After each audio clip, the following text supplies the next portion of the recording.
बेहयाई को यहाँ प्यार कहा जाता है, बेहयाई को यहाँ प्यार कहा जाता है, चाहने वालों को मक्कार कहा जाता है।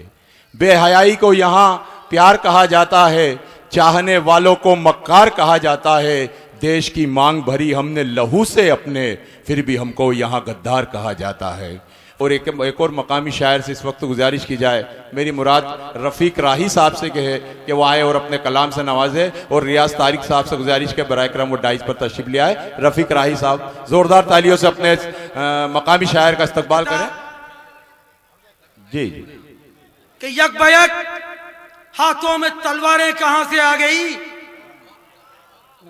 यक बयक हाथों में तलवारें कहां से आ गई, मंदिरों मस्जिद की दीवारें कहां से आ गई।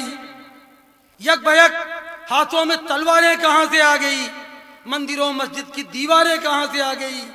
और तरबतर थे जिनके दामन आदमी के खून से, आज उन हाथों में सरकारें कहां से आ गई, आज उन हाथों में सरकारें कहां से आ गई। और एक कथा और सुन ले दोस्त, कि अपने मजहब के कालम में नफरत का बाब नहीं रखते। वाह। अपने मजहब के कालम में नफरत का बाब नहीं रखते। हम झोपड़ियों में पले बड़े, महलों के ख्वाब नहीं रखते। क्या कह, और हम लोग अमन के बेकर हैं, लोगों के रिश्ते गांवों पर मरहम रखे या ना रखे, लेकिन तेजाब नहीं रखते। वाह, लेकिन तेजाब नहीं रखते। क्या कहने, बाहर के शायरों को सुनो भैया, क्या बात है। वाह वाह वाह भाई, जोरदार ताली बजाइए रफ़ीक राही साहब के लिए, बड़ी बात कर गए।